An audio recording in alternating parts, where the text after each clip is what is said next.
तो आज हम पढ़ेंगे समावयवता यानी कि आइसोमर, जो कि केमिस्ट्री का एक टॉपिक है।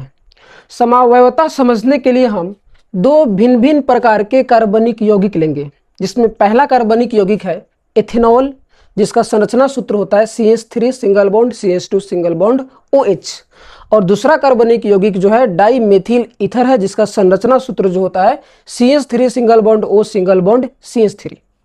दोनों का यदि हम संरचना सूत्र देखें, दोनों कार्बनिक यौगिक एथेनॉल और डाइमेथिल ईथर का, तो दोनों का संरचना सूत्र जो है भिन्न भिन्न है। दोनों का संरचना सूत्र क्या है? भिन्न भिन्न है। लेकिन अगर हम दोनों का अणुसूत्र देखें, दोनों का क्या देखें? अणुसूत्र। तो एथेनॉल का यदि हम अणुसूत्र यदि निकालें सबसे पहले, तो होगा ये कि इस कार्बन के दो परमाणु हैं, कार्बन के 2 परमाणु हैं, और हाइड्रोजन के 3, 2, 5 और एक 6 परमाणु है, और ऑक्सीजन के 1 परमाणु। ये एथेनॉल का अणुसूत्र है C2H6 और O।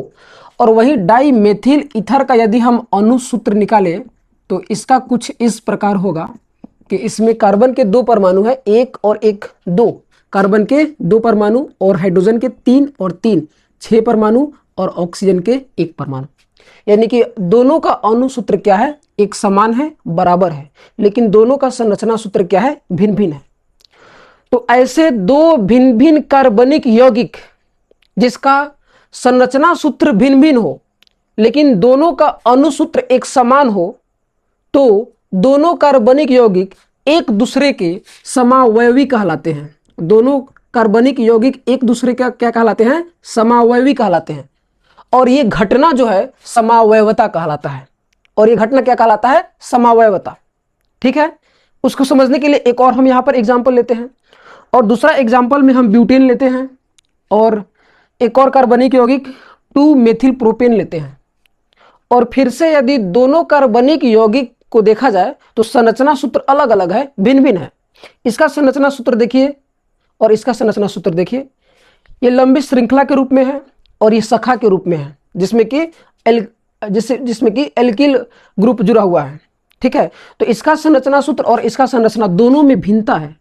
दोनों में क्या है? भिन्नता है, यानी कि संरचना सूत्र क्या है? भिन्न है। लेकिन वही अगर दोनों कार्बनिक यौगिक का यदि हम अणुसूत्र निकालें, क्या निकाले? अणुसूत्र। तो ब्यूटेन का अणुसूत्र निकालने पर कार्बन का 1 2 3 4, कार्बन के 4 परमाणु, और हाइड्रोजन के 3 2 5 2 7 और 3 10 परमाणु है।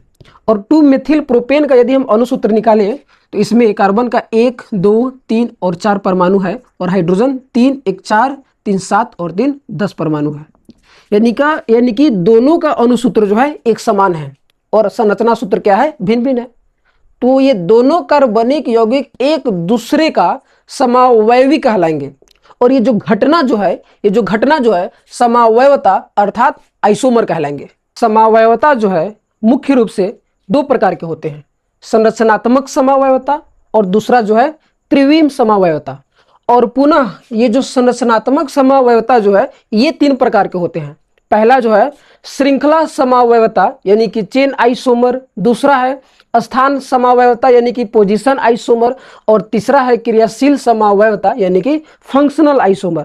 और वो जो त्रिविम समावयवता जो है ये भी पुनः 2 प्रकार के होते हैं। पहला जो है ज्यामितीय समावयवता यानी कि जियोमेट्रिकल आइसोमर, और दूसरा है प्रकाशिक समावयवता यानी कि ऑप्टिकल आइसोमर।